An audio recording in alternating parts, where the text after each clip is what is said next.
Welcome, friends. So today, my goal for copy and composition, it's not going to be formal or anything just because I hit the record button, okay? Still a live stream. I'm going to put this up on YouTube. It's still a live stream, or a recording of a live stream. So you'll know why when I'm talking to random people. So today, my goal is to... I'm not going to teach you. This is sheet music. And if you don't know anything about this, it's pretty scary because it's scary. Because there's a lot of stuff here. And granted, this is a full score, which is scary to many people, but if I were to even just go down to, like, let's go to print here. Like, even just like an oboe part, right? This can still be a little bit like, what? Point for Carlin, yes. So my goal isn't to just teach or to be able to teach every little bit or so you can completely read it and understand. My goal today is to teach you how to look at sheet music and start to decipher what it means so it doesn't look so alien. When I first started reading or learning music, it was just, here's the lines of the staff, here's this thing, memorize this thing. And at a certain point, you need to be able to memorize it and just know it. Like, you need to internalize it. But I know many of you aren't. Why do oboes only have one note? Yeah, oboes can only play one note at a time. Yep, most orchestral instruments can only play one note at a time. Oh, and this time I'm just having them repeat. Yes, one note at a time, but they repeat a lot. Yeah, so, right, if you're going, because I know most of you aren't playing instruments necessarily or planning on reading a lot of sheet music, like in a setting where you're going to need to know it all. So a lot of it is just for people on this stream to get a start at how to look at it. So yeah, so this is one I'm actually currently working on. No use to cello. The lines are actually changing. Oh. Well, this is there, the cello.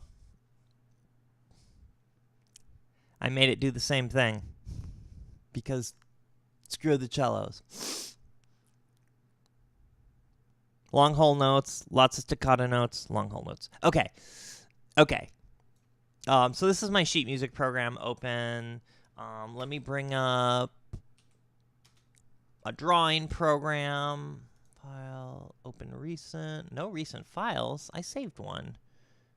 There.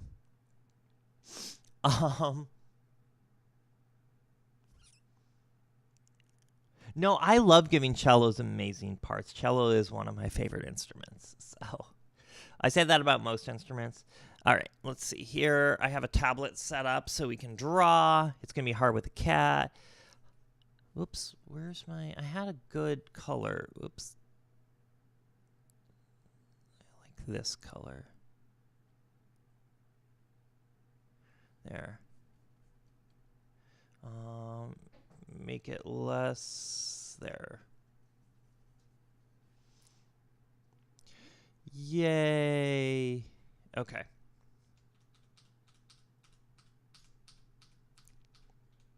All right. Every instrument is favorite when I'm writing it. Yes. I am not Pachelbel. I am not.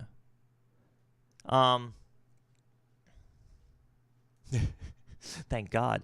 I have them repeat the same note, not the same. Actually, I do repeat a lot of notes. This is just, see, okay, this is going off the rails again. All right. I wanted to start out with a question. The question is, okay, so I've been thinking about this, right? So when you think about sheet music, sheet music is... Oh, I've seen the Pachelbel rant. I've seen it multiple times. So when I look at sheet music, I think of it as you can kind of think of it as a language. It might be worth. I know that's the point of Twitch chat, is to derail me. A language or a set of symbols to communicate the intent of the composer to the performers. How about that? That's the entire purpose, is a system so me as a composer can use to tell the performers how to play the song. So a few caveats when we go into this, right? First of all, some of this stuff, okay, so it's an alphabet. There you go. Well, no, because I guess that's true, but what would you consider like hieroglyphics or kanji? Like, that are sort of non-alphabetic. Yeah, like reading text, the system is different, but the intent is the same. Yes, it's about communicating meaning. Specifically musical meaning. So hieroglyphs and kanji are both okay. There you go. So,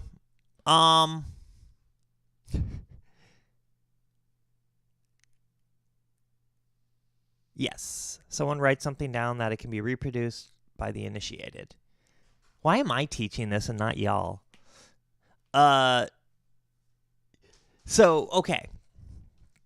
So let's play a game called What Are the Things as a Composer that I would need to communicate? We're going to ask the audience here.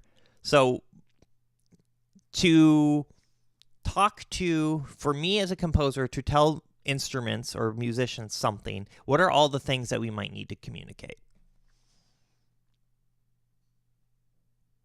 Then we're going to wait for Twitch chat to catch up. I'm breaking this down to really like simple, like build it up so we can start to learn.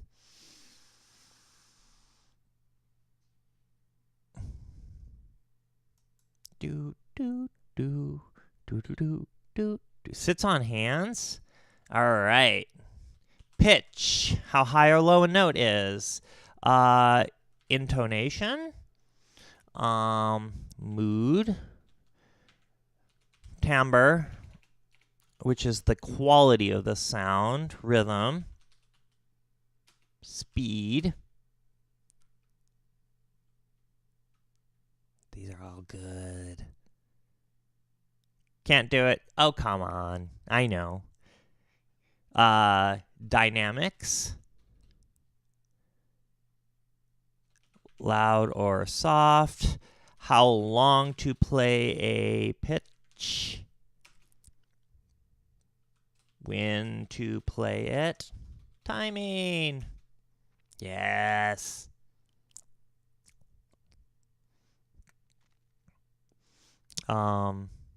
Lyrics for writing singing parts. I'm a pro sitting on your hand, sadly. It's okay. Yeah. These are all the basics.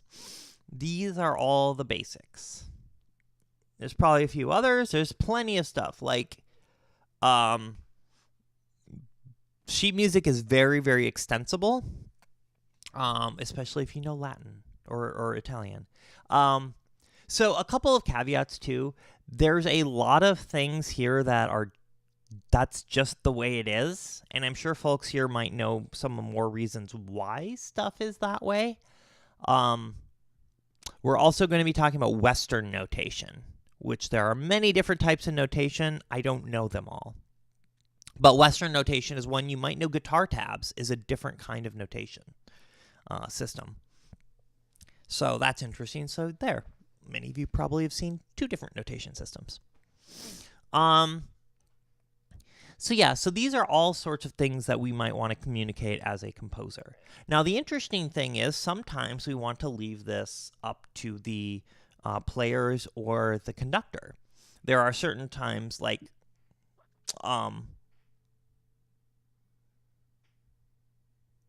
putting things right in notation is going to be much more of a painful process than what we have it now. Yeah, there's a long legacy of this. Yeah, a lot of reason is just that's the way it is. But again, I'm going to try to teach you sort of the basics, and then the obnoxious stuff of just the way it is something that we can continue to learn. So there are times when we might want to leave stuff up to the players. And at a certain point, you can only communicate so much before you might as well just play it all yourself to get it right. You know what I mean? There are even times where we might want to leave so much of it up to the audience that you have improvisation like in jazz. So you might just be like, improv over this section, or stuff like aleatoric music, which leaves a lot up to sort of chance music, and sometimes some things never change. Yeah. Okay. So let's start talking about this. So when I think about music, interesting. So for the recording, I tell my piano students that the score only gives you at most 75% of what you need to play it successfully. Yeah, a lot of it is left up to interpretation.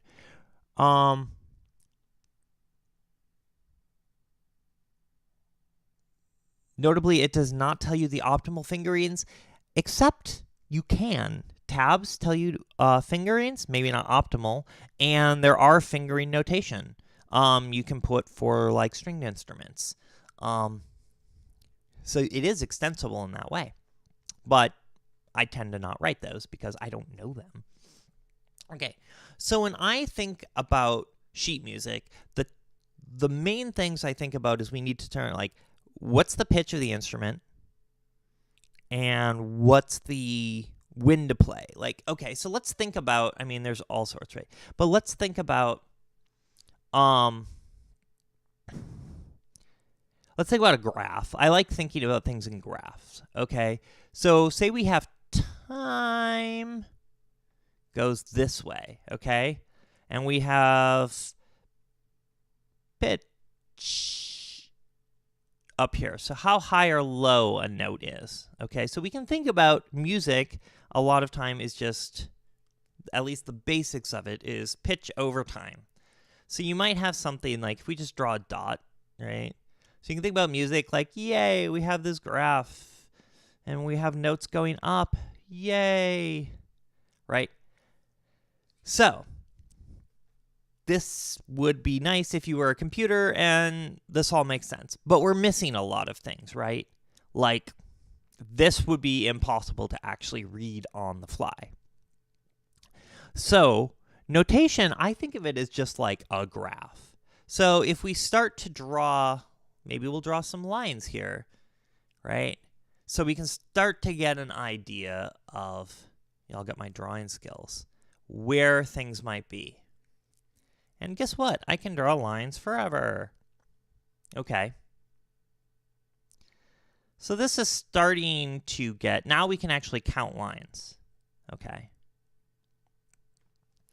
So, again, it's just a graph. Time goes this way, pitch on the y-axis. So, again, this is when I think about sheet music, because it's not so alien, because many of us, if not most of us, have worked with graphs before. So, one of the things that we're missing, though, is like, well, when we say pitch, what does this mean? Okay, like, where are we at? Is this, where's our starting notes?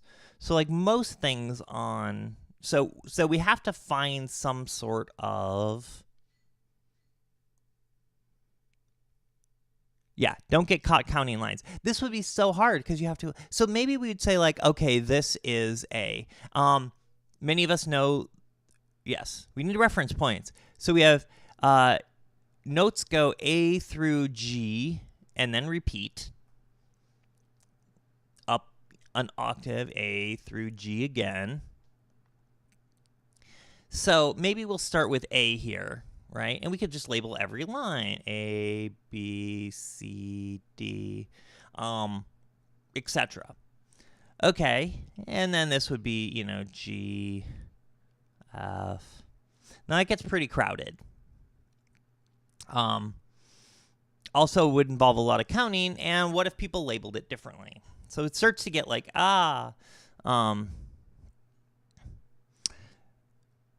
So one nice thing is, well, you can have things on the line or spaces on the line. That helps us get things less. You don't have so many lines then. So yes, you have your reference points. You have things on the line. But this is really, like, the basics of sheet music are literally time goes left to right and pitch goes top to bottom. It's just like a graph. So higher notes up here, lower notes, down here. Okay, but we have issues because we need to be able to read this quickly, and we need to be able to read this, in real time. And this doesn't cover everything, right? This covers pitch. It covers pitch and a little bit of timing, but we still don't know how fast we're moving. We still don't know the rhythm to play this in. And then a lot of times you might not need it. If I were the conductor, I could be like, give you every note. Boo, boo, boo, boo, boo. I could just wave my hands at you and tell you when to play, or you could interpret it. But that doesn't tell much of my intent.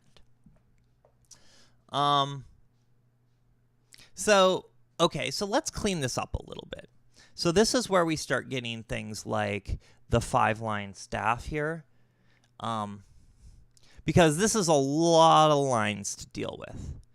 So if we draw 1, 2, 3, 4, 5, and this is your center line, you can kind of see it's not too bad. There's not too many, and we still have stuff in the middle, right? So there's not too many lines to sort of parse out, right? You can see like middle line, 1 above, 2 above. Pretty easy. And yeah, that's not too bad. We still don't have our reference points though, but we'll fix that. Okay, so you might be going, Liz, what if I need to go above this? This top note maybe sitting on the top. Well, that's fine, but how do I go above it? And I say, I've got you covered. So maybe if we want to go above it for just one note to the next line up here, why don't we just draw a little local extra of the, the grid? Hey, that's pretty nice. Maybe I'll draw right on top of it. Maybe I need to draw a bunch of extra lines, but that's okay. Now you need to start counting lines. But that's okay. Like, if you're going up there for a little bit, and you learn how to read, this is actually easier to see when you're like the kind of height of it in a local sense than when you're like have just a bazillion lines everywhere. So yeah, these are called, I believe, ledger lines. Is that what they're called? God, I haven't done this. Okay, so let's fix this up. Now we need to know, okay, what are our notes? So again, we could say, well, okay, let's call this B. And you're like, well, what B? It's like, well, it's the B above middle C. Again, it's like middle C. Okay, we're going to talk about middle C a lot. This is one of those things that is sort of just because. Middle C is sort of your...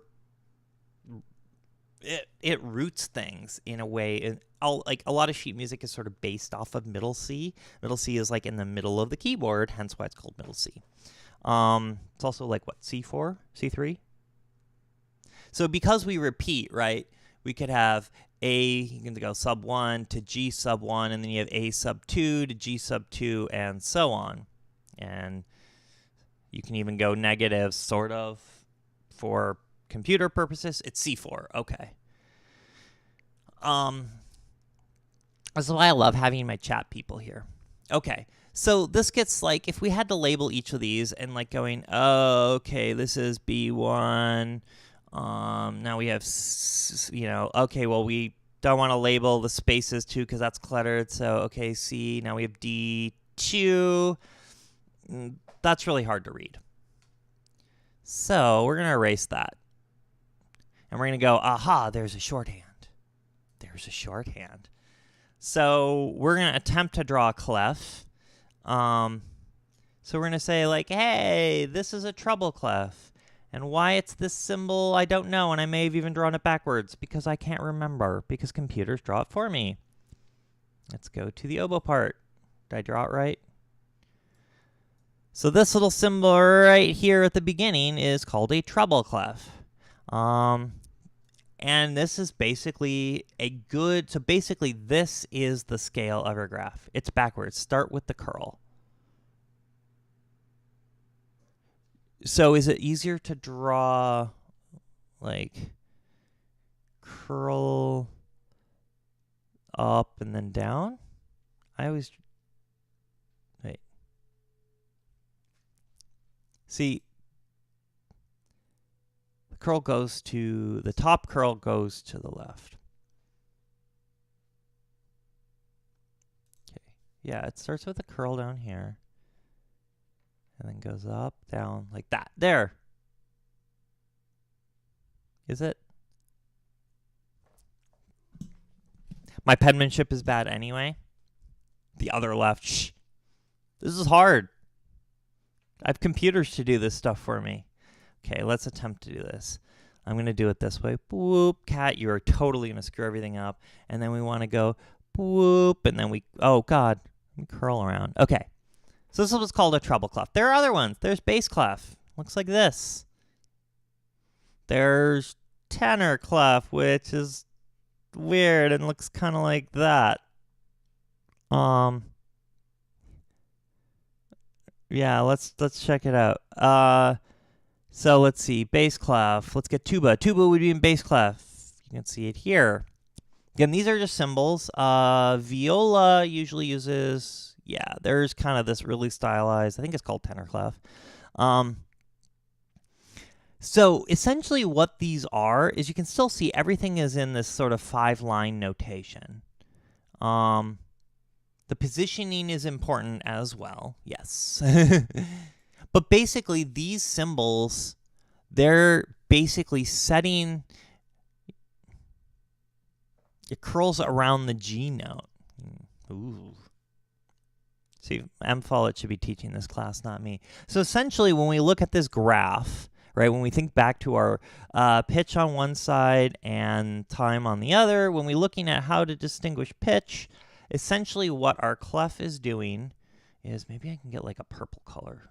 Let's get a nice purple here. Boop. What our pitch is, or what our clef is doing is saying,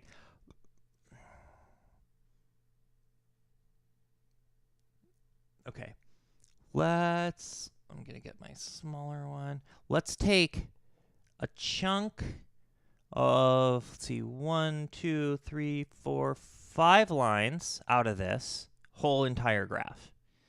And so this is how we anchor it.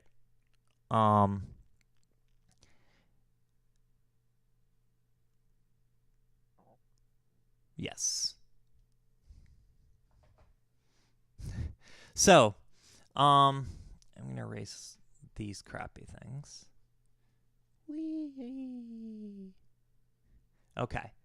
So this gives us, the purple is hard to see. Can I make it darker? Whee! Maybe I'll make it like a green. There, that's easy to see. I want to give like happy. So obnoxious. Okay, that should be easier to see.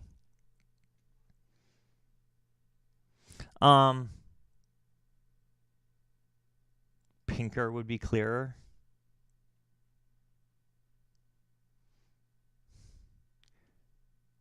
I think the green is pretty easy to see. Okay. So these symbols, Yes, notate kind of gives you the range of where we're looking, the range of notes. So, like M. Follett was saying, if you have this symbol, which I'm bad at drawing, around this line, there should be I'm putting a gap there, but it's actually sitting over it, just so we can see. Okay, so this denote where this little divot is denotes middle C. So if you were to move it, here's my 5 lines again. You were to move it up to here. Okay, now this line would be middle C instead of this line. So essentially all this clef thing is doing is anchoring where this part of the graph in the whole scheme of, I have my cat on my lap here and he's being a pain. So when we go back to, like, this can go infinity up, infinity down, let's say. Can't really go infinity up and down, but the entire range of musical pitches up and down. Crap.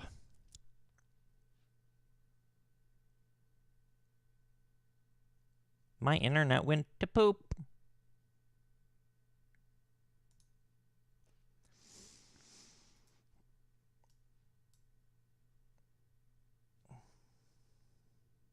Let's try. God, we're having to go way low. Sorry, I'm changing my bit rate here to try to stop dropping frames.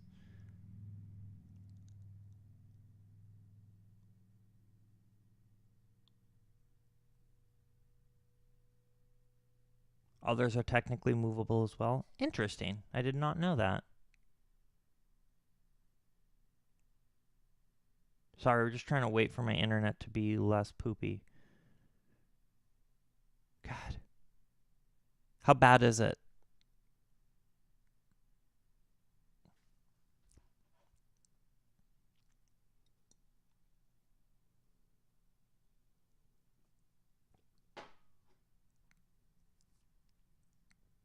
Okay.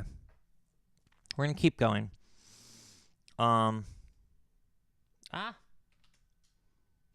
Okay.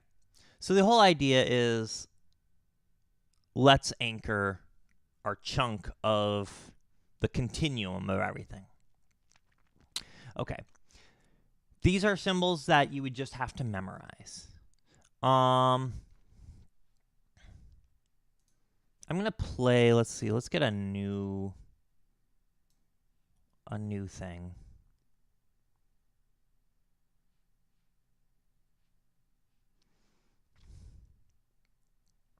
Because we haven't even listened to what any of this might sound like. Come on, Dorico, behave. Okay, let's get...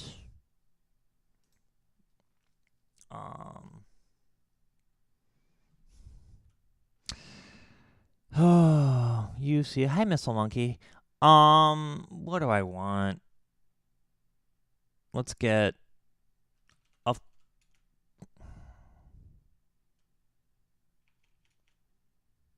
horn. French horn. French horn.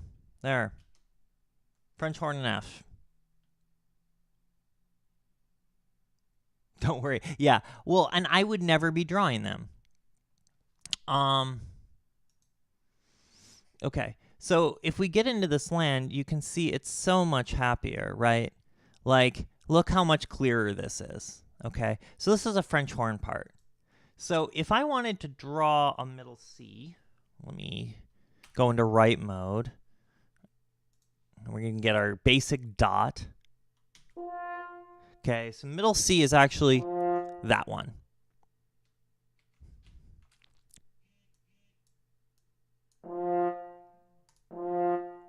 So that's middle C. And you notice it's actually below the treble clef by 1 note. Interestingly enough, oh crap, let me close this out. Sorry, sometimes this stuff is slow. Come on. I'm not going to check my changes. If I have, let's go back to setup and we'll grab something in bass clef like trombone, because I'm into brass right now.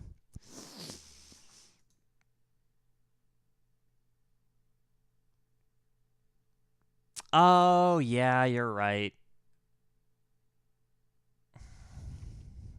I'm working in concert pitch. There's what M. Follett is saying, and I think I'm in just... Yeah. Okay, we'll go to concert pitch here. There, that sounds like a much better middle C. It's all relative. That's what you need to know. Everything is relative because you can have different tunings. We tend to tune... So when you think about the physics of sound, right?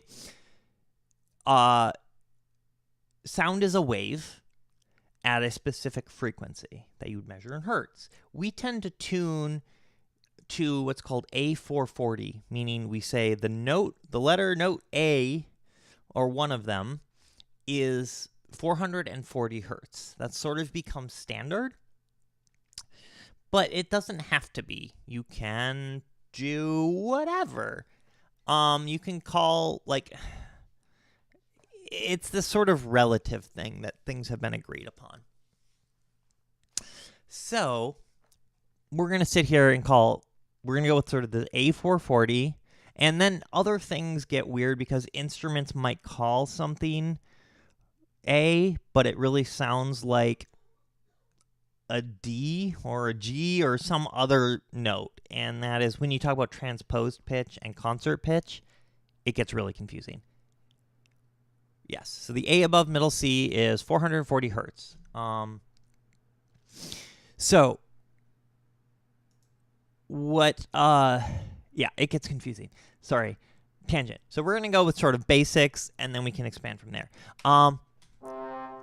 So when you look at bass clef, the difference between bass and treble clef, so this is the bass clef notation. I did not know that. So this is middle C on a trombone in bass clef. This is middle C on a... I don't know my MIDI notes. So essentially, when you think about the the bass clef and treble clef are the two main ones, okay? So if you think about 3, 4, 5, if this is my treble clef, which, let's see if I can draw it. There, look, that looks best. And then we have 1, 2, 3, 4, 5, and my bass clef. Let's go green. There's a gap in the middle. God, this is so bad. Where you might put a line, and this is middle C. It sits right between the two clefs. And conveniently, this is where you would also put your tenor clef. Would sit right there, defining that as middle C. So this is kind of how the clefs relate to each other. Yay! See, I can learn. So yeah, so you can think of, these are on two different notes, but if you're on the grand staff, Jabubab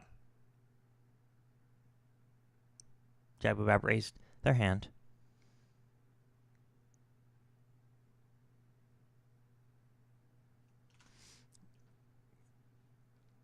So I'm going to go grab a piano, actually, while we're waiting for questions. Piano!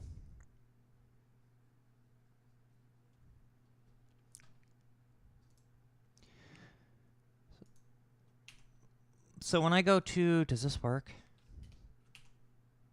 There.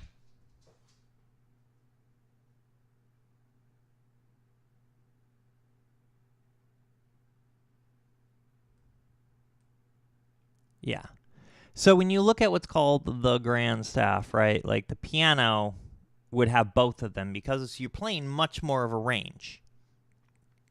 But again, it all sort of meets in middle C.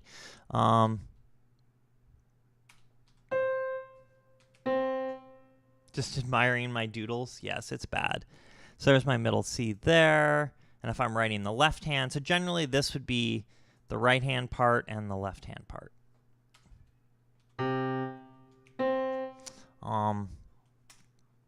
And they can actually, man, pianos are weird. You can actually change the clefs on pianos because it happens a lot.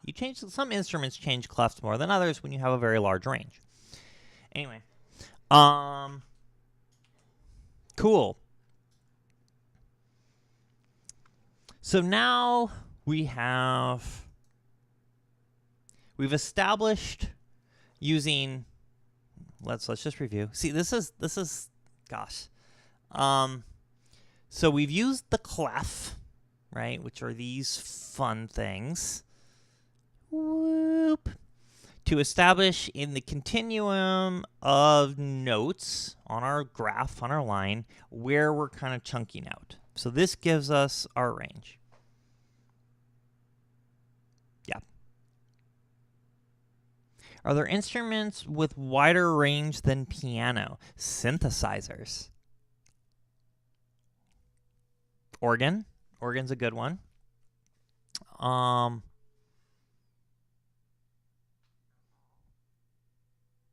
Theremin. Yeah, theremin can go. Theremin is essentially a synthesizer. I mean, right, on a theoretical level, the lowest you can get is 0 hertz. Well, 0 hertz would be nothing, so 1 hertz. You cannot hear 1 hertz. I think the lowest you can usually hear, I think people start to be hearing at around 20 hertz. 60 definitely. 60 is kind of the hum of most of your lights. Yeah. So these start getting into like, yeah. Yeah, synthesizers are weird, and I've actually experimented with writing sheet music for it because they're a very different beast. Like this thing. And then most of the written sheet music, right, you can't, like piccolo is pretty much your highest. Violins can get up there too. You know, especially if you're doing like harmonics and stuff. Yeah, 20 hertz to 200 or 20 kilohertz is the normal range of human hearing. Yeah. I mean, sometimes when you get into the super low, it's just like a rumble. It just kind of shakes your chest. Dance music a lot of times uses really, really what's called sub bass. Squidwell's over there. Where it just kind of you feel it, you don't really hear it. And same when you get too high, your human hearing just poops out. And it can just maybe be annoying. But you wouldn't ever tend to write stuff that high. A 64-foot organ pipe can be up to an octave lower than the lowest note on a piano. This is why I love my chat, is because the breadth of musical knowledge here depends on the organ builder. Yeah, low bass notes can cause physical discomfort, which is why, right, when you feel that thing in your chest bouncing because you're at the dance club and you're like, boom, I'm at the dance club. And like at some point it just feels like your breath is being knocked out of you. It's because it kind of is. Okay. So we're going to go back to this pretty thing here and we're going to stay on green. Yeah. So, okay. So now we've talked about anchoring our pitch, but we haven't talked about, so this, we've kind of talked about the basics of this axis. Now we're like, let's deal with this axis. Okay. So this is our time axis, and we have things sort of in order, which is good. You know, so this note comes before this note. But it doesn't really tell us any information about how to play it. So to make things easier, like right when we had this, we drew lines to make things easier so we could kind of start to see, why don't we draw some vertical lines? And we could draw tons and tons of vertical lines. Look at us go. Oh, all the vertical lines, and this just gets confusing. That's too many. So why don't we be a little smarter? And basically, we just need some sort of signposts as we're going. Let's just group these up. So I'm going to choose 4 of these little dots. 1, 2, 3, 4. And we're going to go, boop, draw a line. 1, 2, 3, 4, boop, we'll draw a line. And then if I see a line coming up here, boop, we can go, hey, we've got room for 4 of these dots. So maybe 1, 2, 3, 4. And so on. This is just a handy way to group things. Because you can see, if I go back to this, we're going to stick with my horn because I like horn. We can stick with piano, actually. Piano will get the job done. So if I'm just here,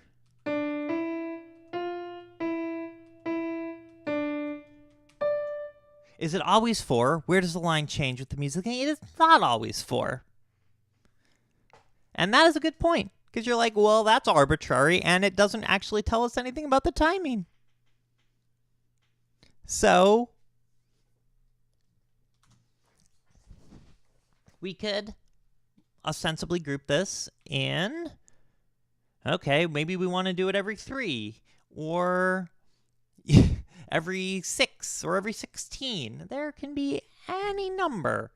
You tend to have... It tends to go between 2 and, I'd say 7-ish. I've written up to 11, I think is generally. At a certain point, you're like, it just gets too many, and your brain tends to, like, if you start to have, like, so many notes. Okay. We'll do it in the actual program because it'll be easier to see. Like, and let's say, like, okay, 1, 2, 3, 4, 5, 6, 7, 8, 9, 10, 11. Here's 11, right? And then if I were to put my break here, that starts to get a lot, right? So you would actually tend to, in your brain, almost subdivide these into their own separate subgroups, right?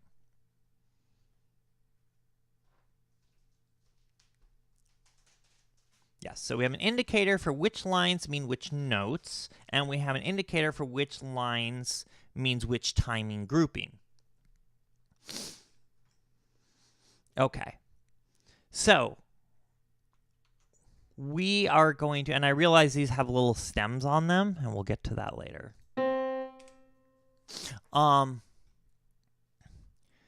So right now we need to, we're going to go with relativeness. You will normally, 11 would normally divide into 3 groups of 2 or 4 and 1 group of 3. I've done 3, 3, 3, 2. You can subdivide. Anyway, it's all relative. Subdivide it. Magical number of 7. Where'd my layout go? Tab. Oh, there it is. Okay. So first of all, gosh. So before we get into groupings, because we have to call, you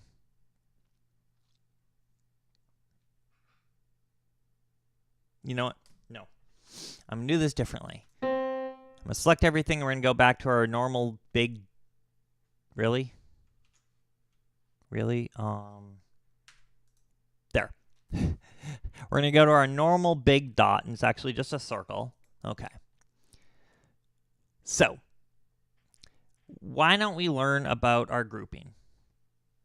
7, you rarely count as 7, yeah.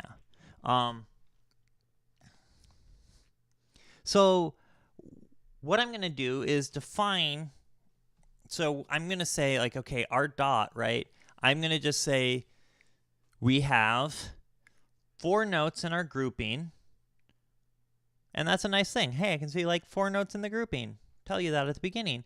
And you say, well, what notes? And I say, like, well, 4 of the sort of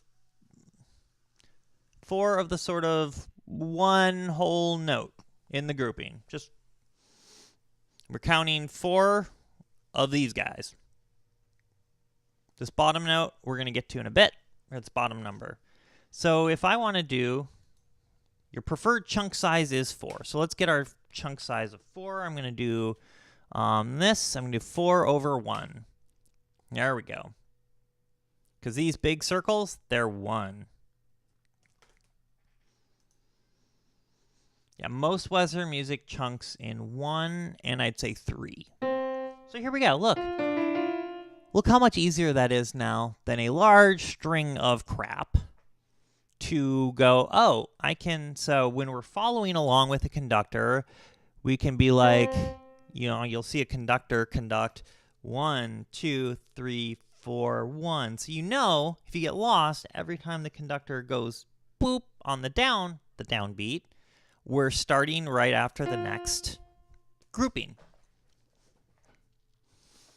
So this is pretty magical.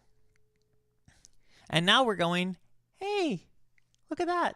The conductor is giving us every beat. That's pretty handy.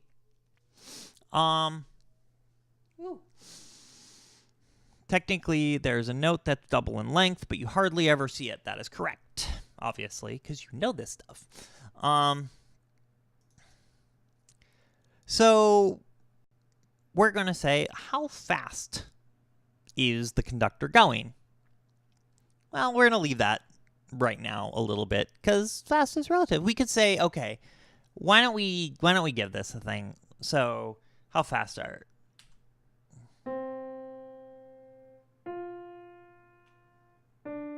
This is quiet, I know. So this is really slow. This is really slow. So we could tell the conductor,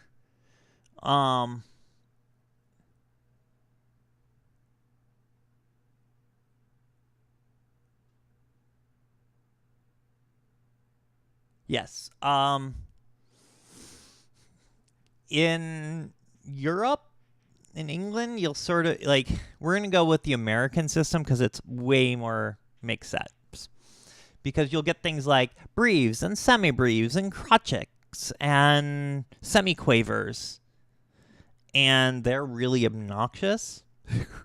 Whereas we have like half notes and quarter notes and eighth notes. Anyway, we want to know how fast to play these. You're a professional music teacher. God, why am I doing this? So we're going to go here and just say, like, hey, one of these whole notes, timing. A whole note is equal to 60. That did not do what I thought it would. Let's try that again. Whole equals 60. There. So this says, I can zoom in on it. Look at that. Look at that. It gives me this note with the circle, same symbol, equals 60, meaning 60 beats per minute, meaning every second we're going to play one of these notes.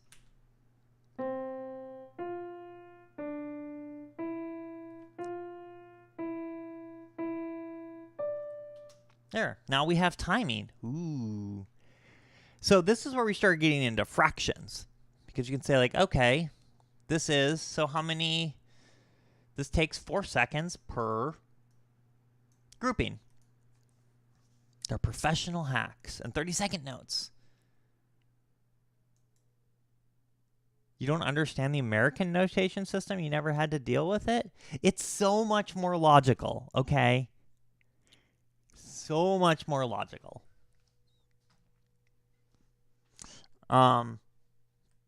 Because we call this symbol here, this symbol, we call that a whole note. It's a unit. It's whole.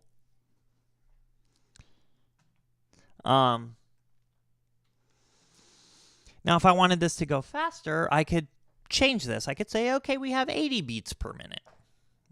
But we're not going to do that because 60 is a good number right now. Okay, so then, yes, that number tells me how many of these notes would be played. 60 is one note a second. Yes. Yes, how many of these notes would be played in a minute? But again, we're not computers. So they're going to be the conductor or the musician has to kind of internally know this. They might use a metronome, which clicks, so they know what they're doing. But we're not robots.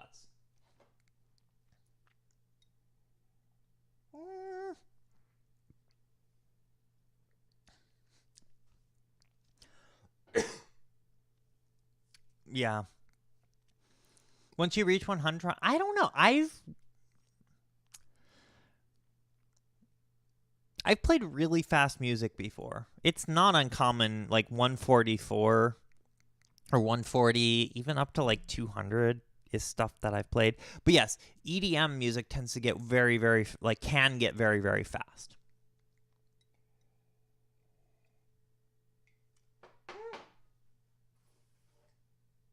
I just spilled coffee. You've had fingers cramping. How about we take a break? Because I just spilled my coffee. I need new coffee. I would love to take a break. We've been going for about an hour. Yes. 120 is just double the speed. Things would be going faster. Twice as fast. 2 notes a second. All right. I'm going to take a break. About 5 to 10 minutes. Get up, class. Shake your hands. Shake your feet. Do a little dance. Get some more coffee. Get something to eat. Drink. Go outside. Not on the cat. Do not dance on the cat. And I will see you back. I'll put on some music. I will see you back in about 5 to 10.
And we are back.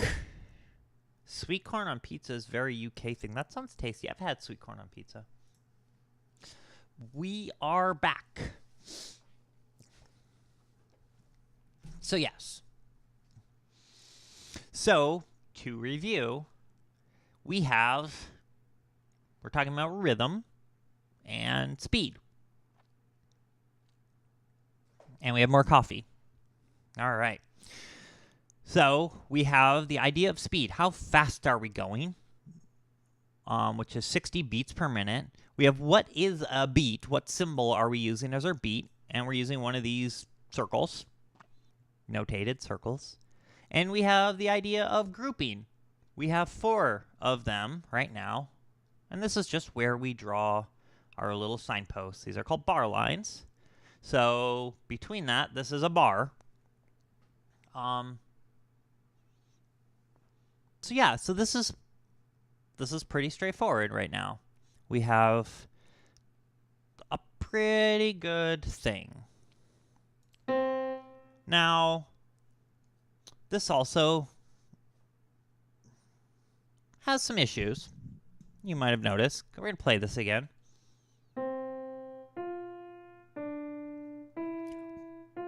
It's very simple.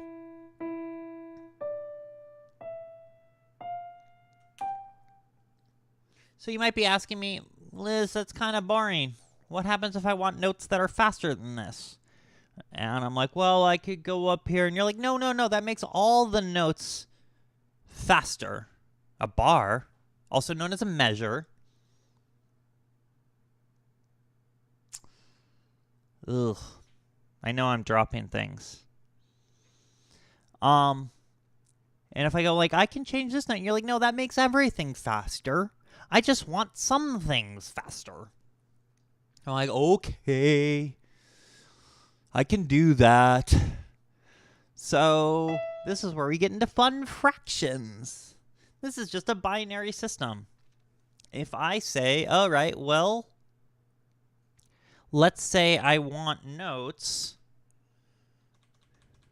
I don't want insert mode. I want normal mode.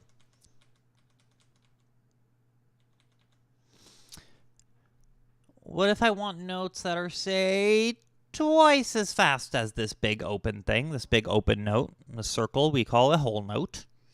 And I'm like, well, let's use a different symbol.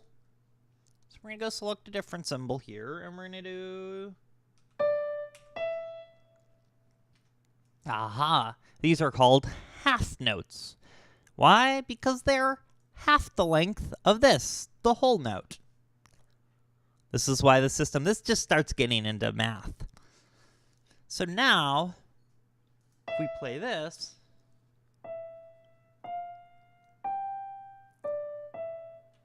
oh, it was twice as fast.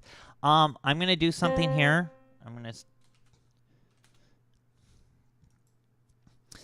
So we can hear it better. This is a dynamic marking. We'll talk about them later. But basically, I'm just making this louder for you to hear.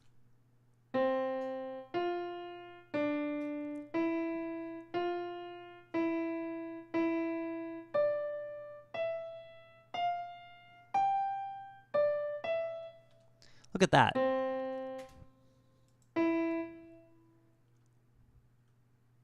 Whatever anyone tells you.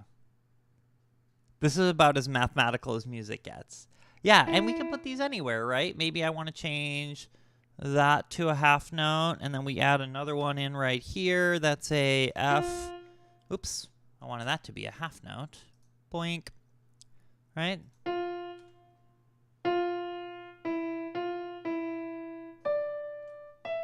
Look at how easy that is. And then, yeah, let's say we keep going. Nice part about this program is I can just keep writing, like...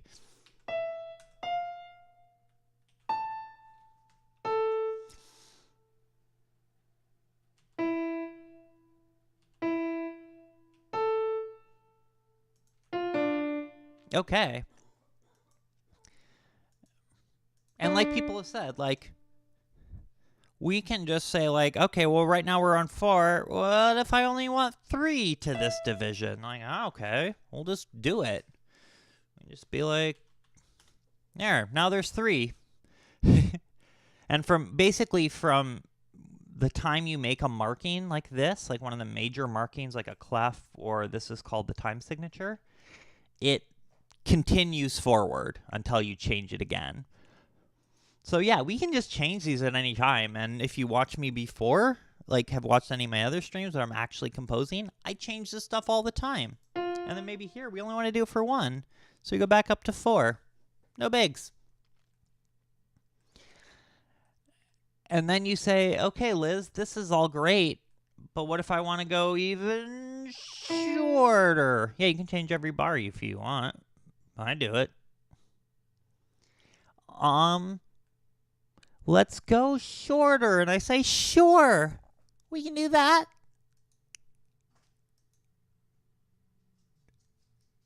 No bigs. Let's go shorter. So now we're going to use this thing called a quarter note. Oh, look at that. And the nice part, there are 4 of them in the same space as this. Handy. And there are 2 of these, 2 quarter notes, are in the same space as a half note. And again, since we're 60 beats per minute, so there are 4 of these, which means 1 of these guys every second. What are these archaic symbols? Oh, man. Quarter notes. Oh, man. How far can we go? Okay, well, we filled in the dot. We had open dot. We have open circle. We had open circle with a little stem on it. And we say...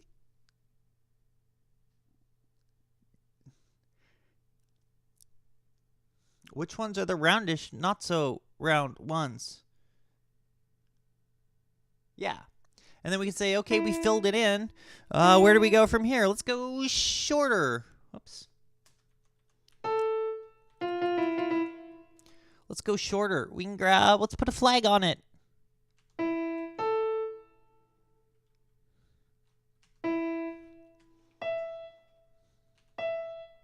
And the nice part is, so a single note, right? We're going to put a flag on it. Oops. I'm changing that. Come on. Boop. Oh, come on. Put a flag on it. There. We'll change that note. Okay, you'll see this just kind of has a flag.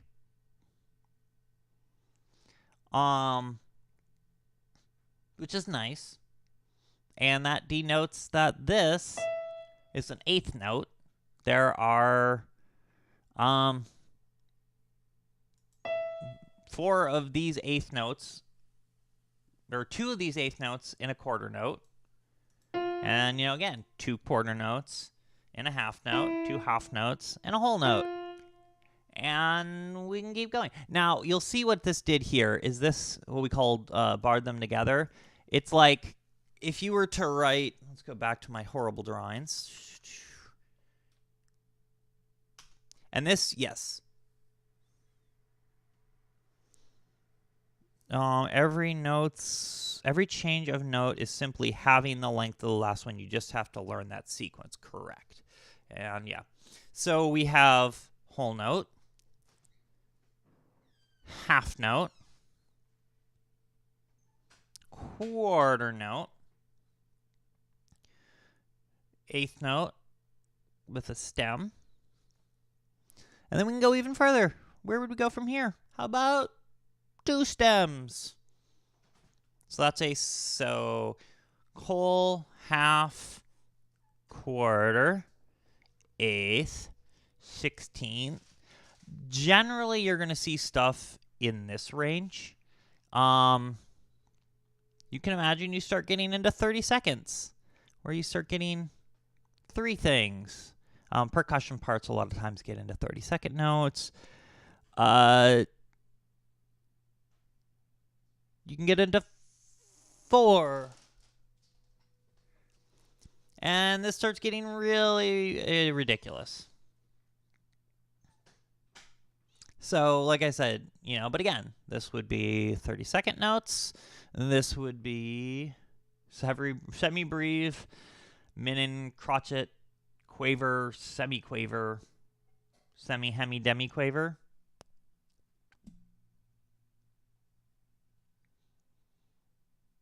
Yes. So what M. Follett is saying is these have different names. They call them, yes, hemi, demi, semi-quaver. These are like a more European style of naming it. So wait.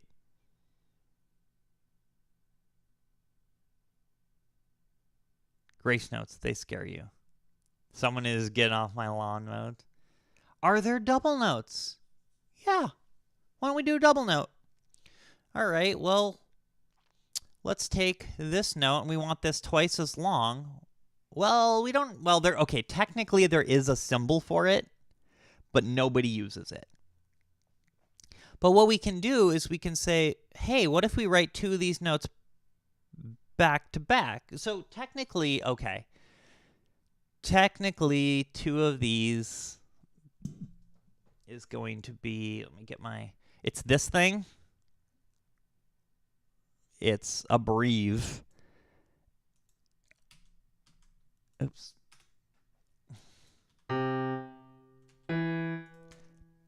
Okay.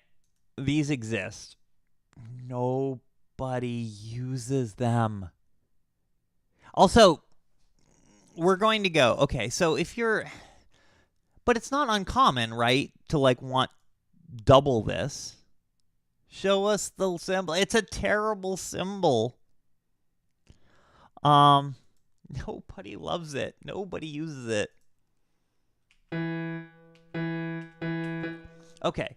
So you can imagine like, all right, I want 2 of these notes to make it longer. So you can also do what's called a tie. You can just do this. Oh God, no, it's going to do You've used them, of course. Of course you have. Okay.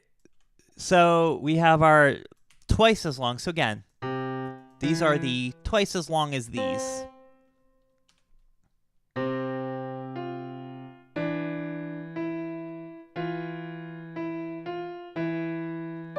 What if we want it even longer? Okay, now there's no symbol for it. But we can do what's called a tie. Oh my God, there is a symbol for it? Oh my God, I hate the world. Okay. I didn't realize that. You can also write what's called a tie, where you just say like, hey, let's connect these 2. And if they're the same note value, it's terrible.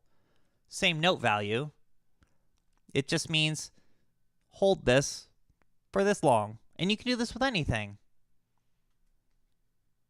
Was that a long? I don't even know. I've never seen that symbol before.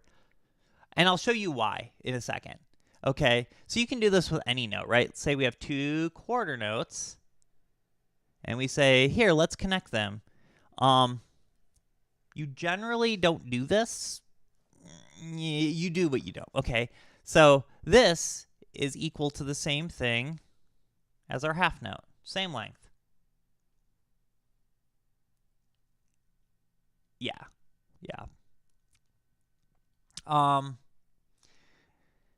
So, and where you'll generally see this, right? Oh, how the music world has changed. Like, so remember how we were grouping things? So I'm just going to go on a single line here. So we have, boop, our bar lines, right? We're grouping things. And say we have 1, 2, 3, 4, and 1, 2, 3, 4. Doesn't really fit with any time signature. Yeah. If you want to say like hold this note over the same, like you would see this happen over a bar line instead of using, because if we tried to use this weird symbol, right? Like whatever it was, this weird note thing that's terrible. It just doesn't fit. You're like, we have 1, 2, 3, 4, 5, and we were only supposed to have 4 notes here, or the length of 4 notes, so we have to split this up in half. So we go, okay, well, let's not use this. We'll put half of it here, and we tie them together. Okay. So this does the same thing here, where say we have, okay, these are our 2 half notes, right? Say we want to have another half note here. And we actually want this to be whole, whole, whole, half, whole. So we can just say, okay, let's tie these together. And now, so with the tie,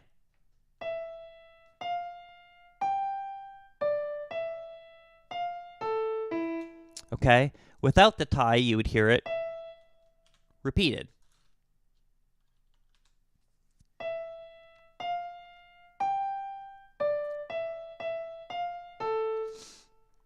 Okay. So there's a reason that we don't see these notes, the symbology, very often. Because you're like when I said, are there double notes? It's like, yeah, and it gets weird. And the reason is like, if we look at, if we look at sort of our notes here, and we're going to want things to change, right? We want to go faster, we want to go slower. So, yeah. And I've seen it too in old pieces. it makes more sense instead of picking this as our bass, because this goes down really easily, you know, so from here we can get shorter, but it's obnoxious to get longer. So why don't we pick something closer to the middle? So we have a few choices here, right? So I'm going to, all right, let's cut this off. These, we'll use these, but let's just group. Whoa, what happened? I grabbed a different thing. Let's go. Where's my pen tool? Uh-oh. Is it brush B? B. Yeah. Okay, so we'll kind of say, like, here, these start getting into a little more use casey. So where's a good middle point? This is a pretty good middle point. You can see we can get sort of in our standard notation that you generally see. You have 2 notes slower, 2 notes faster. Great. So what do we do? Well, remember how we said, okay, we had 4 notes and we were counting this. So this number here corresponds to this number, right? So say I wanted to have 4 beats, but instead I want to count using this note. So again, this is just math. So we're going to reorient, much like our clefs, right? Reorient our sense of where we're going up and down in the pitch. We are going to use this fraction here to reorient what we're calling a beat, what our pulse is. And we're going to use this quarter note. So we're going to put a 4 down here. So this is what you'll hear is like 4/4 time. Most, if like EDM music is in this, most pop music tends to be in 4/4. This is such a common time signature. Oh my God. It's the most beautiful one. Okay, it's not the most beautiful one, but it's pretty beautiful. So what this is going to do, and whoa, I'm getting my key commands mixed up. All right, so instead of being 4/1, let's change this to 4/4. And this is going to completely rebar everything. But you can see what happened, right? It's still the same music.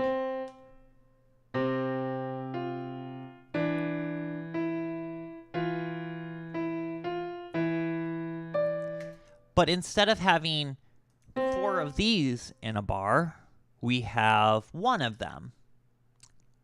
And so essentially what we've said is we want, let's change this.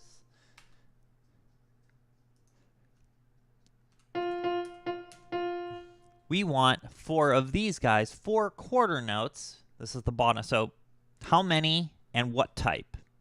That's the top note is how, or top number, how many are we putting in our grouping? And the bottom number is what type. So now we have 4 quarter notes in here. And if we want to go up, right, now this makes sense. Now we can get longer easily. We can do that, and we can do that. So now we have 2 half notes in a bar. And we can do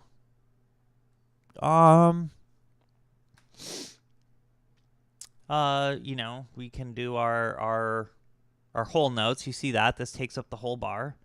We can go shorter, right? We can get our 8th notes.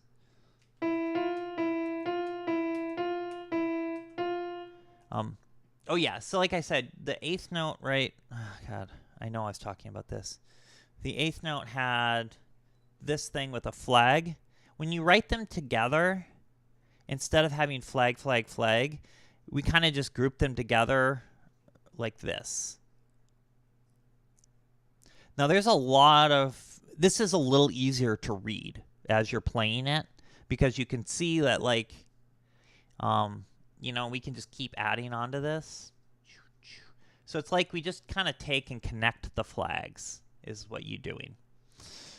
Same with 16th notes, which 16th note, remember, had 2 flags. We can actually just go whoop and make it a 16th note. it's just another way of sort of visually grouping things. So much about writing sheet music, and when you get into the engraving aspect of it, is what it's called, is like how, again, it all goes back to communicating your intent to the performers. So you want to make it easy for them. Yeah, those joint notes flags work as a grouping, a sort of a subgrouping into chunks smaller than the bar. And you can see that this is really nice. It's like we have 4 and 4. They're still played individually, right? And you can see like there's a space here. And that space is like, hey, so half of it's on one side, half of it's on the other. It sort of just helps you keep track. So much of this is visually designed to help you keep track as you're playing this in real time.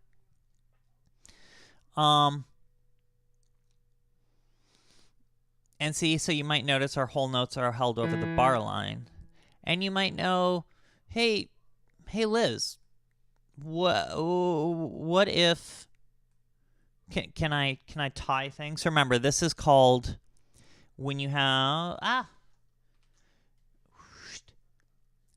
when you have two notes on the same note value, and you put this, whoop, a little swoosh on there, that's called a tie. If they're on different note values, it's called a slur. They're kind of similar, but they're different. So you might go, hey, Liz, this is two whole notes tied together. These are two quarter notes tied together. Can I use different values? And I say, of course you can. You can have a half note tied to a quarter note. Boop, boop. You can do anything. You can have, I don't know, a whole note tied to a 16th note. Sure, why not? Do it. Do it. So let's do that. Let's tie. Here's a quarter note. We're gonna in the same note. Let's tie these together. So now this is held as a single note. So now we're getting into the length. This is all length of notes. So without the tie, let's just play this. Okay. I'm going to slow us down because right now we're still using this as it's 60 beats per minute. So 60 of these whole notes in a minute.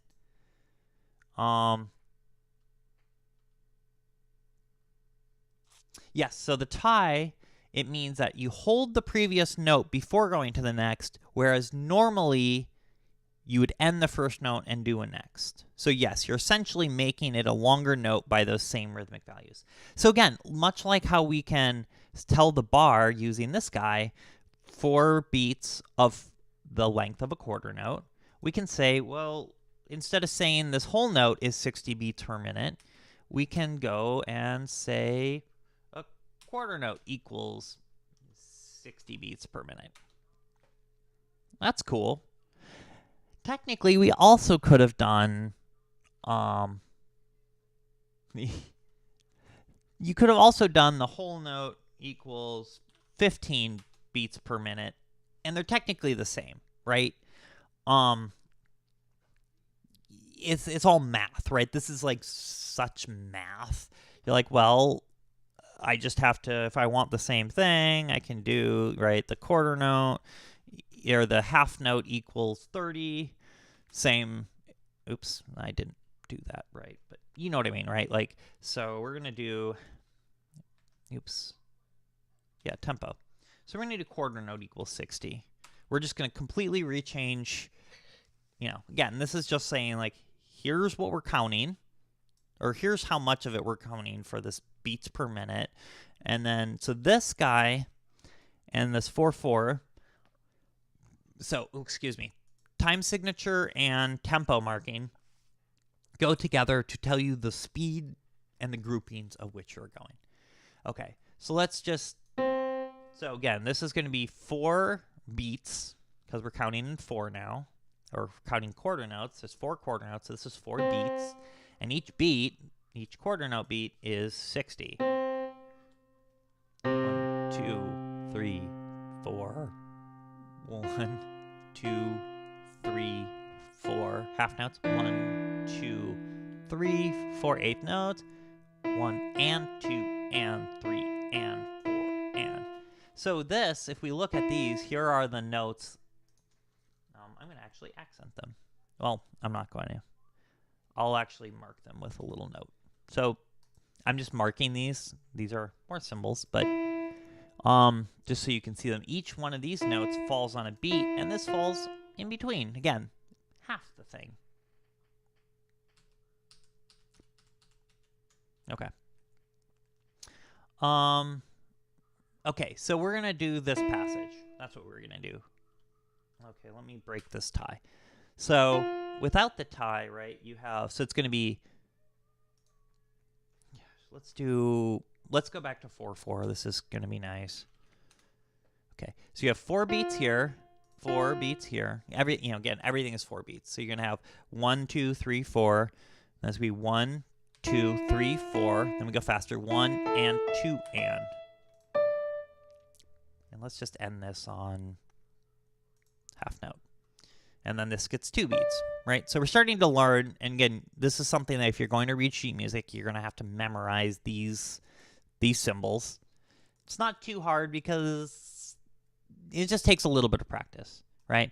So each measure, each grouping still gets 4 beats. This is handy. So we're going to play this. 2, 3, 4, 1.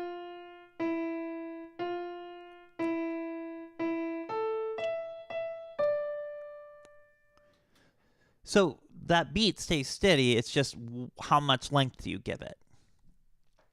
Now, like I said, if we want to tie this to the next note, now we're going to hold this for 1 beat and then a half of a beat. So you're not going to repeat this note, right? So let's play it.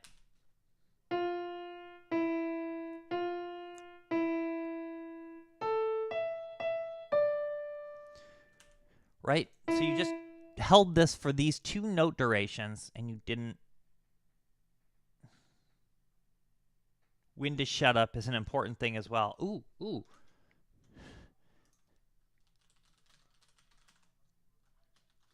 Yes, silence is important. You may have already seen some of this. So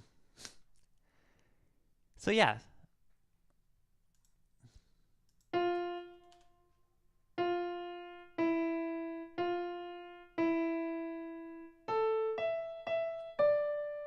As opposed to, right, if we delete the tie, then you'll hear this note repeated.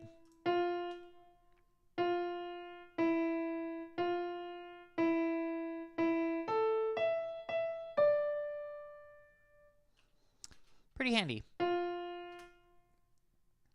Now, if I try to tie these 2 notes together, it's just going to say, like, hey, the software's smart enough to know, like, it's just a quarter note. It's easier to see than the tied eighth notes.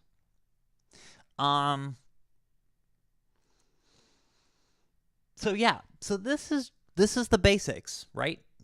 This is literally the basics of, you have pitch going up and down.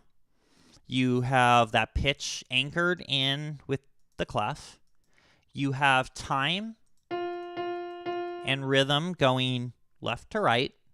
And that time, how you do it, is anchored by using the time signature and the tempo marking. And that gets you, like, most of the way, right? This is the basics. This will get you reading what sheet music does. And you might go, okay, so we've learned we can change this at any point, and we can change this at any point. So, and you might go, okay, well, we can put a 4 down here. Can we put other numbers down there? And I say, of course you can. Of course. Let's change this one. Instead of being 4 quarter notes, we can say, all right, whoops, where is it? Let's do 3 quarter notes. Or let's do, I don't know, what kind of weirdness can we get? Let's do 11 16th notes. This gets really weird looking, but you can do it. I don't happen to like it, but you can do it. And technically nothing has changed. This still sounds exactly the same as before.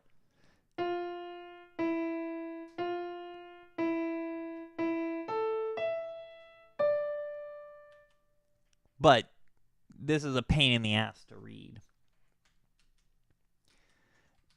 And okay, so this demonstrates something, and you're like, wait, this is something we haven't seen. This note has a dot. This note has a dot. What the hell's that dot?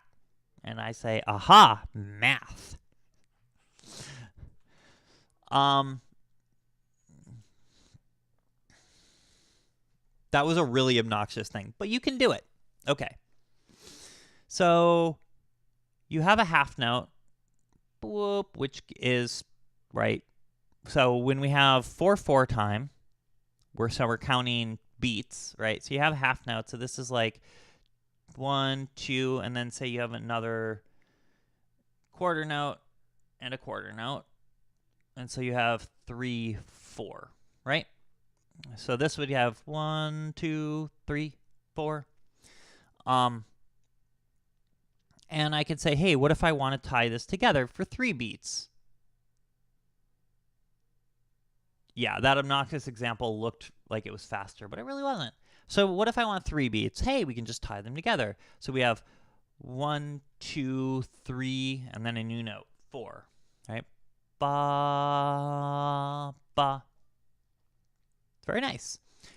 There's a shorthand that we can use, and this is the dot. Whoops. So if we have this, and we add this little dot after, more obnoxious than I'm willing to inflict on people. Yeah, so if we have a half note with a dot after, we call this a dotted half note. Amazing. What this dot says is increase this, whoops. So look at the note before it, which is a half note in this case, and increase the length of this note by half of its value. So it's essentially like the dot means multiply the length by 1.5. That's a 4. 1.5. Why would I write a 4 there? So, right, whereas a half note in this case has 2 beats, a dotted half note, that's a big dot, has 3 beats. Oh, okay. What if we have a whole note? That was 4 beats. Again, we're in 4/4 time, so that's why I'm saying 4 beats. And I go, well, if I put a dot there, what happens? We take half of the length, we multiply this by 1.5. So now this equals 6 beats. Again, you could write this. It's the same thing as saying this and this is half the value, and we tie them together. But this dot notation is super nice. So you can imagine, so let's go back to here. It's just a really nice shorthand. Let's kill this. This is obnoxious. We're in 4/4 again. Okay. Bar plus 10. I'm just going to get, oh God, that's obnoxious. This is just, this thing says shut up until the end of the piece, which is not what I want right now. Okay. Let's get... what did I do?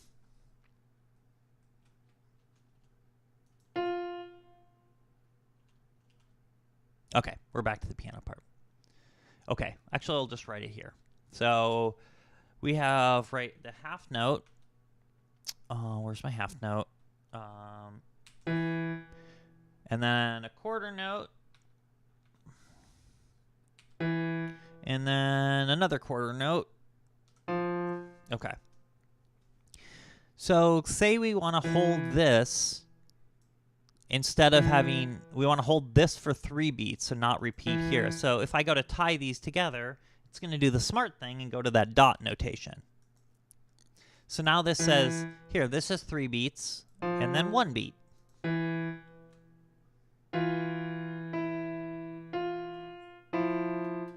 And And I think this should be pretty obvious, but when you have things that are aligned vertical, like you play you're playing the notes together. Yeah.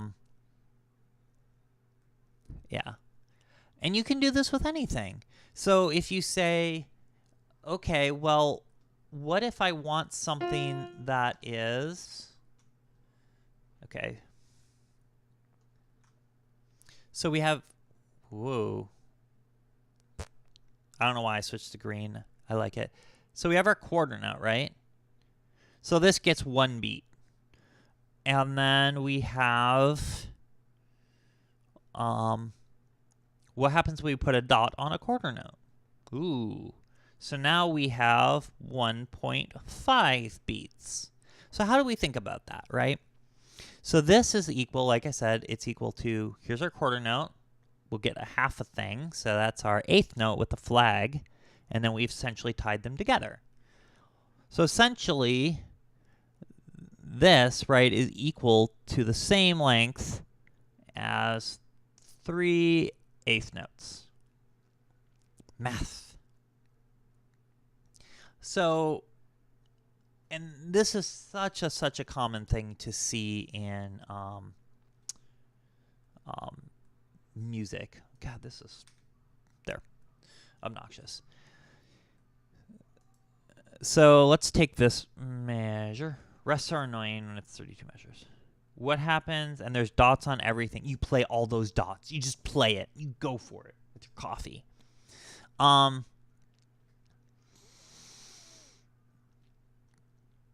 So what was I going to have? I was having quarter notes, right? Oh, God, I keep hitting the wrong button. Right? So I can make this twice as long. And it actually, so this is a rhythm you'll see common, right? So you have a dotted quarter eighth, right? So this means this is 3 eighth notes long, and this is 1 eighth note long.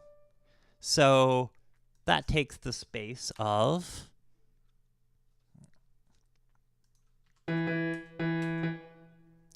right? So these take up the same amount of time. I always blame the cat. So why don't we play this just so you hear it?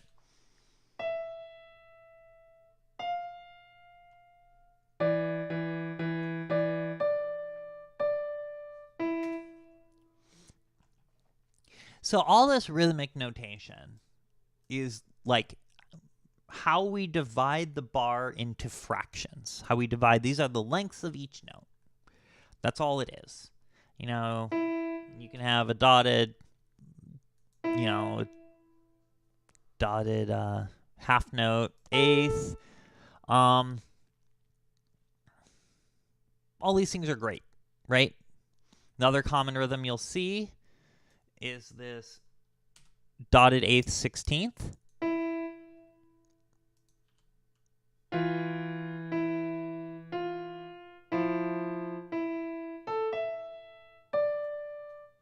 Just bum, bum. So these are all things, just like, you know, again, this is, we've kind of barred them together, but this is, you know, a dotted eighth, 16th. So this is the same as the length of 1 eighth note plus 1 16th note. And you can do this to anything. So it's just like, grace notes. I don't want to go into grace notes are weird, and I'm going to be ending the stream together. It's not quite grace notes, yeah, but plus I don't know how to write grace notes in Dorico. Boop.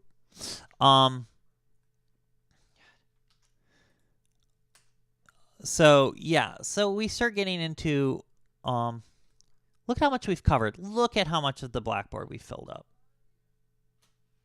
We're doing good. And you might ask yourself, how did I get here? Well, if I put one note on, or one dot on,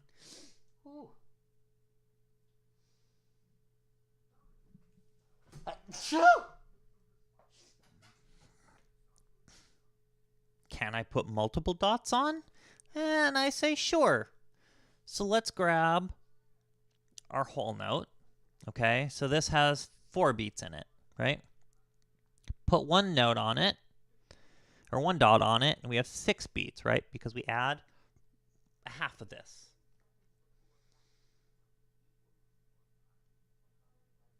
A 3/4 note would be a dotted half note, correct?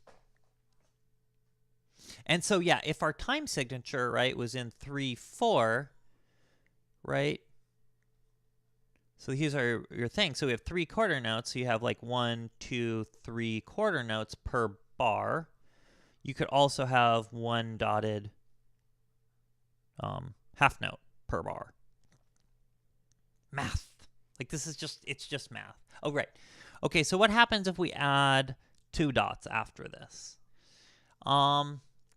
Well, what we do is we say, okay, so essentially this is a half note, right? This is a half plus, or a whole note. This is a whole plus a half.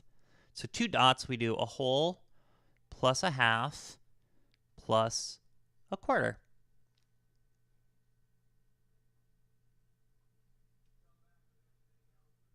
When music starts, yeah. I mean, it starts to, right?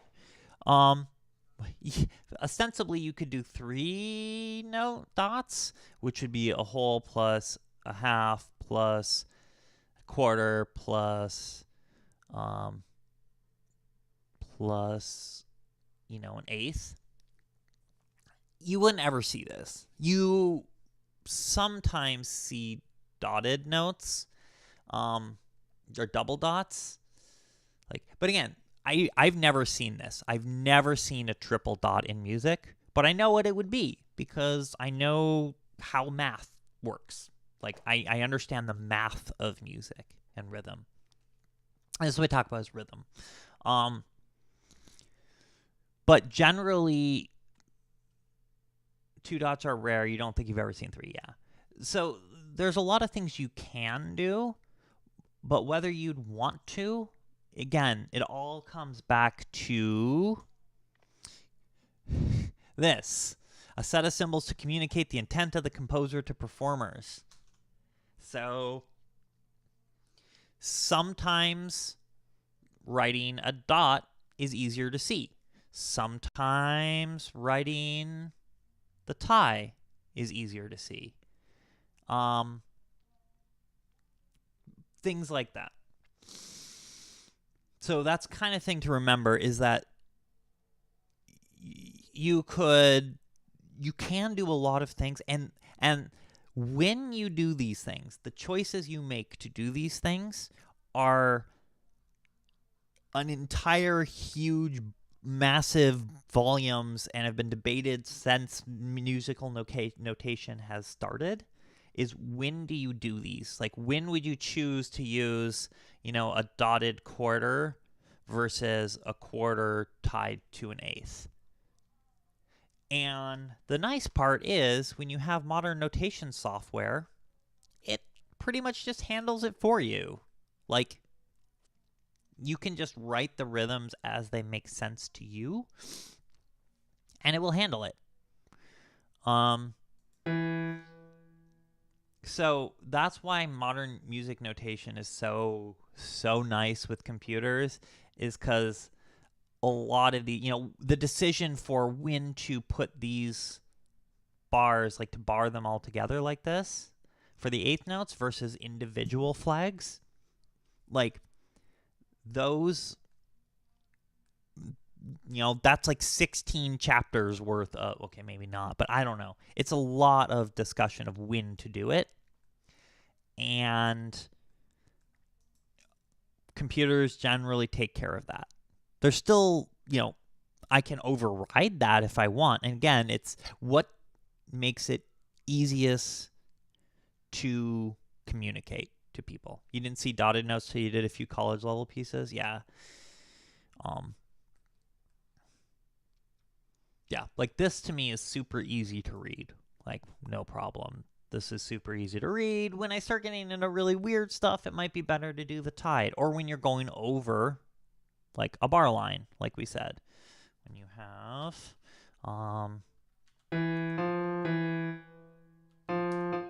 Oops. Yeah. I wanted those to be eighth. Okay.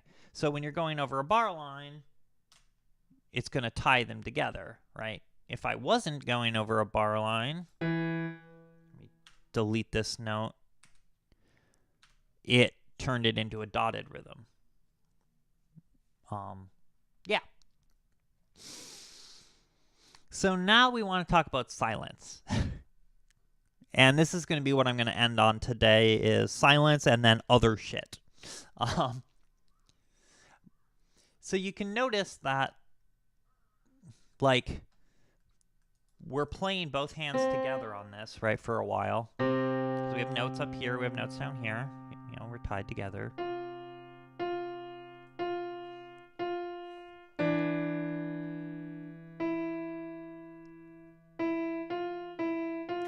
So we're basically, yeah, we've got notes together.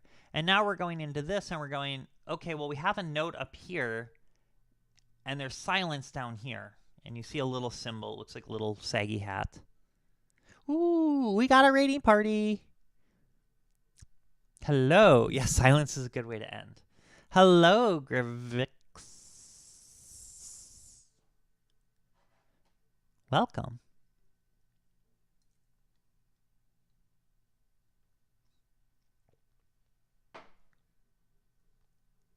Slow-mo penguin ride.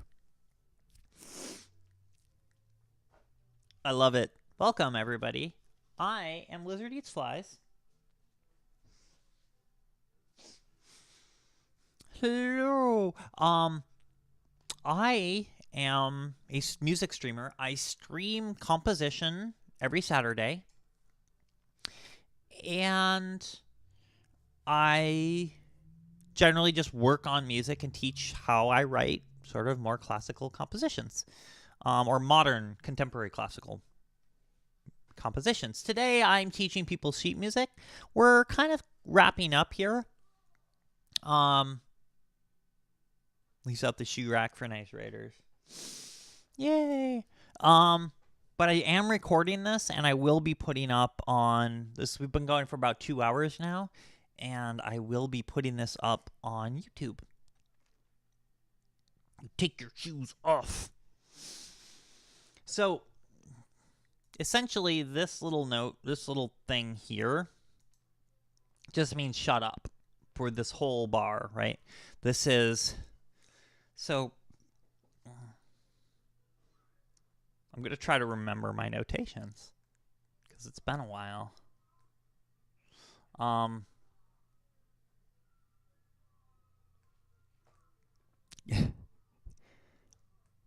I'm so bad, I don't even remember half my notations. Yeah, okay. If I do that. Yeah. Okay. I do remember some of them. Wrapping up some tortilla. Ooh, that sounds good. Okay. So, much like when we have these notes, you know, we went through, oh God. Yes, here. Whoop. So remember how we went through, these are our note values when we play on. We have different values for different symbols for when you don't play. They're called rests, basically rest, or, you know, or we can call them shuts ups. So, okay. Let's find a new part of our canvas here. So I'm going to go over this again, right? So let's do, right, we know this, right? Whole note, right? There's 2 half notes and a whole note, so 2. There's 4 quarter notes, 8 eighth notes, so there's 8 eighth notes. And there's 16th notes. Okay? So these all indicate play a thing. All right? So now we're going to talk about when to shut up. And there's a whole different set of symbols, right? So you have This little saggy hat here, you can tell it's heavy. It's a little saggy hat. This is a whole rest. Shuts up for a whole, so these have the same rhythmic value. They're the same length. But this just means don't play for that amount of time, where this means do play. So you have another symbol. You have the right side up hat for half note. Both loves and hates eighth rest. Again, these are just symbols you would have to learn. So when I say you just kind of have to memorize them, unfortunately, you just kind of have to memorize them. For your quarter rest, this is like this weird squiggly thing that I'm terrible at drawing. So this, again, there'd be 4 of these. Your 8th rest looks like that, and your 16th rest looks like that. And then 32nd, it kind of goes on from here.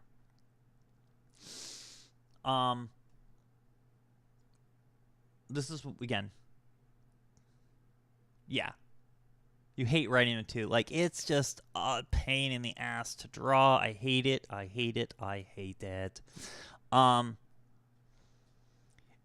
And of course the question then comes, well, can I tie them together? Can you tie them together? No.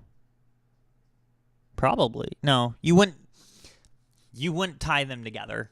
Derp. Derp, derp, derp. Sorry. Because there's no,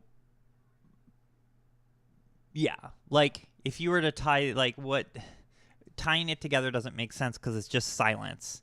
So you don't repeat a silence. You can tie them together only if they break a beat.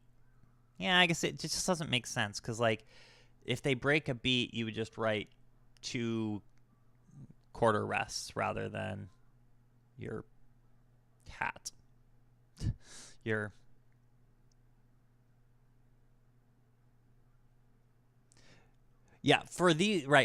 For playing notes, because you want to repeat, or you're determining when you actually start the note, but like you don't restart a rest. So rests just get written as rests.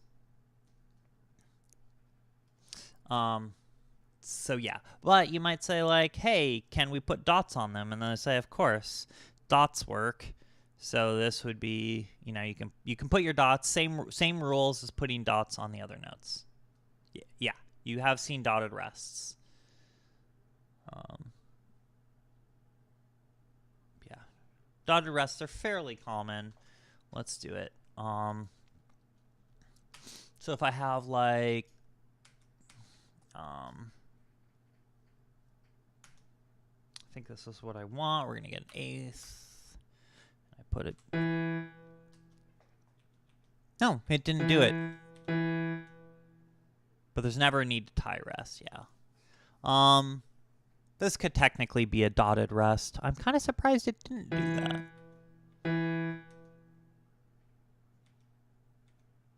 I'm trying to force one in here and it's not doing it.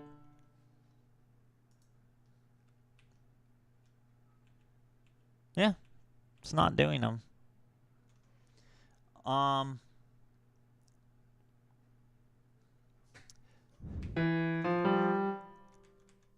So it doesn't tend to do dotted rest. I probably have a setting. Yeah. I was confused there for a minute too, and I've been doing this for years. So,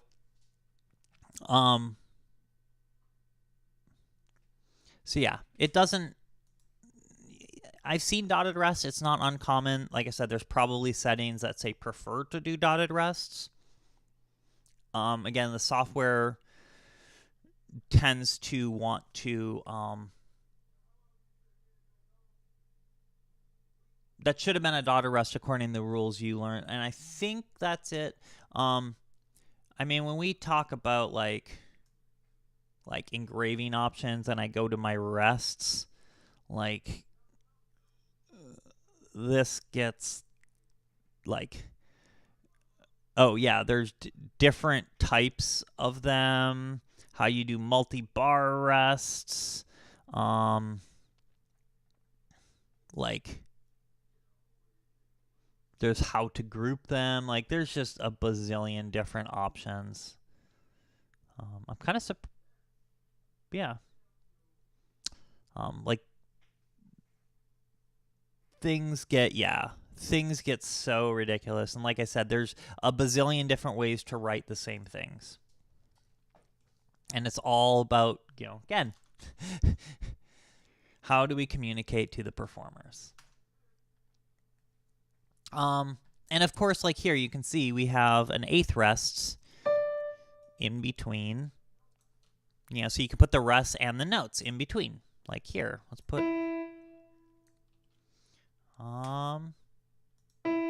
a rest here instead. Cool. And that just means don't play for that rhythmic value. So let's play this.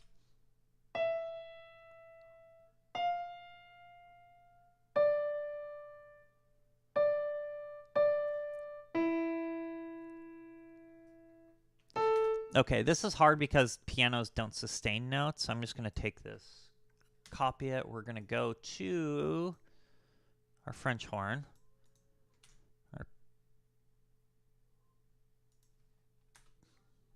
Come on. What? Why is it not pasting? I swear I copied it and pasted it. Let me get all of it up. Full score.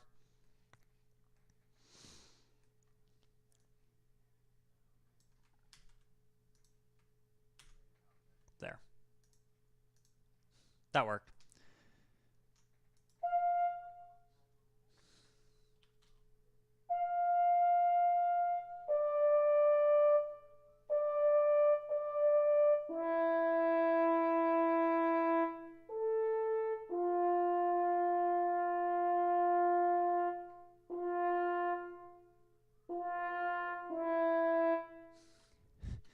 So, yeah. Yeah. So everyone in chat right now is debating when you use what. And like I said, there are tomes written on this stuff.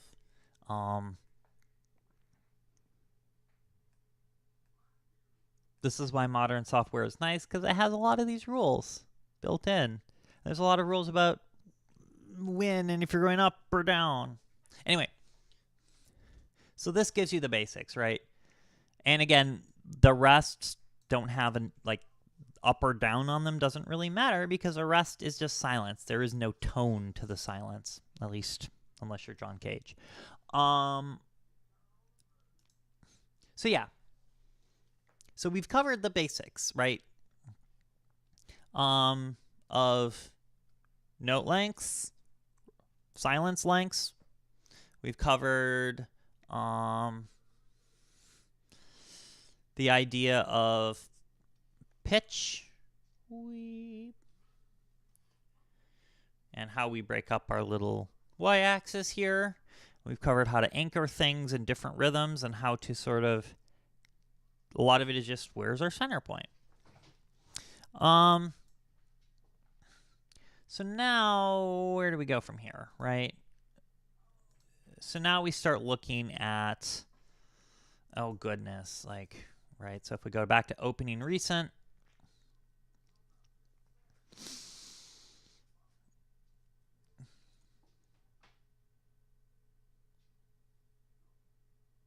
you play the alto sax, so no particular translated pieces.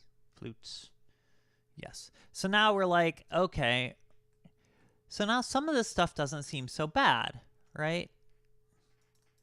This may have looked weird before, like this example here, but that's not too weird now, right? We can understand that this is a snare drum. Okay, snare drums don't have, so it's only on one line. But you can see this rhythmic values. You're like, hey, okay, eighth, 2 16th notes, another eighth, 2 16th notes. Oh, here's a rest. Like, again, you can start to see these parts. They start to make sense. And then you might look at this, you go, okay, I understand this, right? You say, okay, here's a half note at this pitch, here's a dotted quarter at this pitch, eighth, and this. Like, and then the only thing you don't understand is what this little B thing in front. And that's essentially what this is it's just a modifier, right? So all the other crap pretty much is just modifying, like, it's just modifiers on the things, right? You're like, oh, what's this thing? And it means you have to be the note, correct? So this big thing here, the P, this is a dynamic symbol. It tells you how loud or soft. And this says, so P means start soft, pianissimo, up to mezzo piano, or piano up to mezzo piano. And this just says get louder through this section. But again, these are modifiers. Dots over the notes are just different modifiers of how to play the notes. I know this is coming fast. I'm not like expecting you to understand all this. I'm just saying, like, in 2 hours, we've taught you the basic symbols of how to start reading music. And everything else that you see is essentially modifiers on those notes that give you other information, right? So when we go back to what we need to know, we've talked about pitch, we've talked about rhythm, we've talked about speed, we've talked about how long to play a pitch, when to play it, and when to shut up, right? So, yeah, I'm just gonna bold these, right? Pitch, come on, bold, there we go. Rhythm, speed, how long to play, timing, when to shut up. We've covered all these things. All these other little symbols, like those things are all kind of adding onto, they're modifying the bolded stuff. So, and again, we went pretty quickly today, and I don't expect you to have memorized this yet. And if you want to read sheet music, again, you have to sort of commit a lot of this stuff to memory. But a lot of it is math. A lot of it follows patterns. Ow! Cat, you are pointy. What was I going to say? Right? No, it's fun. And again, as I start to write more and more of it, like for me, it's way easier to read sheet music than it is to write. Because reading it, people have done all these other things for me. Like, they've determined how it should look, and I just have to interpret it. Whereas writing it, I have to be like, oh shit, I have to keep track of all these different rules and a lot of ones that we didn't go over. Now, the software does take care of a lot of it, but not all of it. So yeah. So I guess one of the big reasons why I'm doing this is I do want to work more in my sheet music stuff.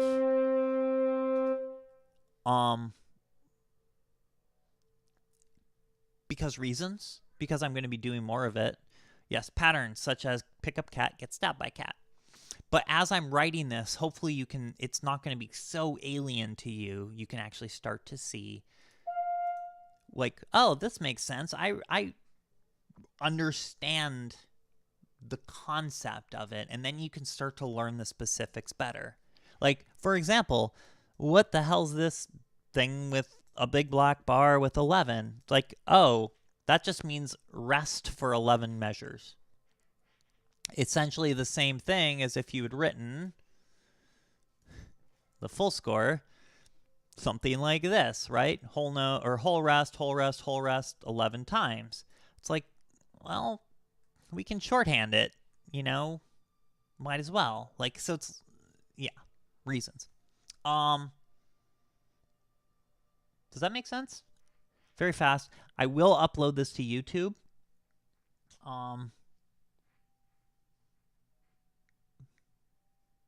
Yes. And if we want to, we can, as we start doing this, I can go over more advanced stuff where we start to talk about all these other things that we didn't get to. Hi, thanks, Krat. But yeah, they're sort of secondary. We still need to do them, but yeah, they're sort of. Oh, this is Kitty. But we can do that. We can do that later. Cool. I actually have to go and take. Sort of. Yay.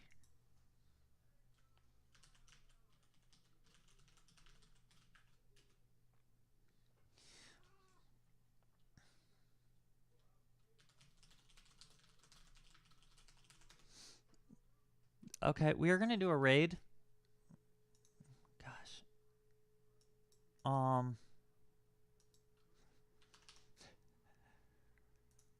Ugh. Okay. I'm gonna stop the recording right now.